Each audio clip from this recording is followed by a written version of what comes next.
pour ces précisions. On va maintenant parcourir la presse internationale avec vous. Hélène Frade, bonjour.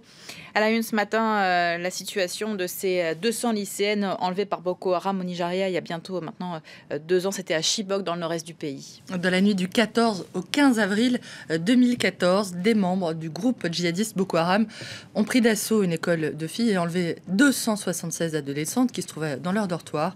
Un rapt spectaculaire raconté par Libération, qui rappelle que 2 ans plus tard, malgré l'énorme mobilisation de Bring Back Our Girls, rendez-nous nos filles, pardonnez-moi, la quasi-totalité d'entre elles est toujours introuvable et restée introuvable. 2 ans plus tard, rappelle Libé, la secte islamiste, accusée d'avoir assassiné plus de 20 000 personnes, continue de terroriser la région du lac Tchad. Le journal livre les témoignages de femmes rescapées, enlevées au titre de butin de guerre. Parmi elles, Halima, 30 ans, raconte que les membres de Boko Haram insultaient sans cesse leurs prisonnières. Ils nous disaient « Vous êtes des femmes de mécréants ». Ils n'arrêtaient pas de nous tabasser. De temps en temps, ils prenaient des femmes. Certaines étaient tuées, d'autres emmenées pour être mariées de force dans leur village. Les maris, ils les tuent. Les femmes, ils les gardent. J'ai eu de la chance, dit Halima. Je me suis enfuie quand ils dormaient. Boko Haram qui a pris pour cible des femmes, mais aussi des enfants. La Libération relate le travail accompli par l'UNICEF et par une ONG italienne, Coopi, qui tente de dissuader les jeunes de rejoindre le groupe terroriste. Cette fois, c'est Mustapha, un jeune Nigérien de 17 ans, qui témoigne de la façon dont la secte est parvenue à enrôler son petit frère. Ils lui ont dit que la guerre qu'ils font était une guerre noble et qu'on peut gagner beaucoup. Ils lui ont dit que s'il les suivait, il aurait une bonne vie, qu'il aurait tout ce qu'il voudrait, qu'il serait comme un chef au lieu de toujours souffrir. Autre témoignage ce matin, les récits de 3 anciens mineurs isolés étrangers rencontrés par Lacroix à Calais. Ils ont renoué les fils d'une nouvelle vie en France, raconte le journal, auquel se sont confiés ces jeunes d'abord livrés à eux-mêmes dans cette ville du nord de la France, où la plupart des mineurs isolés cherchent à rejoindre l'Angleterre. À tout juste 18 ans et après 4 ans de présence en France, Ali, de Libye, vient tout juste d'être naturalisé français. Lui ne veut pas repartir, évidemment. Au pays, dit-il, ses parents sont tout à la fois éberlués et fiers.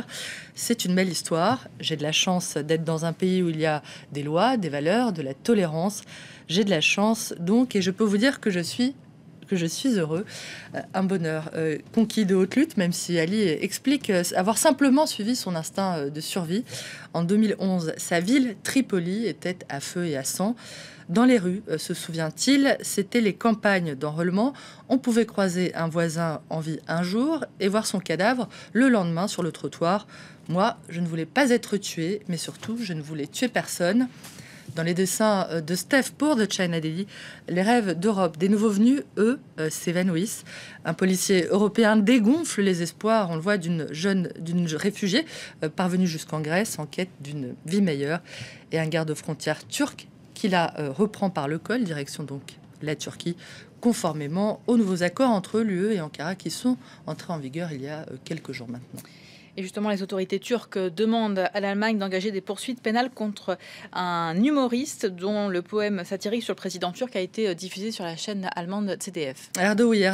Erdogan, après avoir d'abord entonné une chanson parodique qui critiquait les atteintes aux libertés de Recep Tayyip Erdogan envers les Kurdes, les femmes ou encore les journalistes, qui avait déjà valu d'ailleurs une convocation à l'ambassadeur allemand, Jan Böhmermann, c'est le nom de cette humoriste, a récidivé quelques jours plus tard, traitant carrément le président turc de pédophile et de zoophile, je le cite.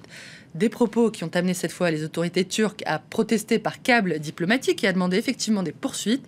Une requête confirmée ce matin par Hurriyet, qui rappelle qu'en Allemagne, le code pénal permet de sanctionner les injures à l'encontre d'un chef de l'État et qu'en cas de poursuite, Böhmermann encourt jusqu'à 3 ans de prison.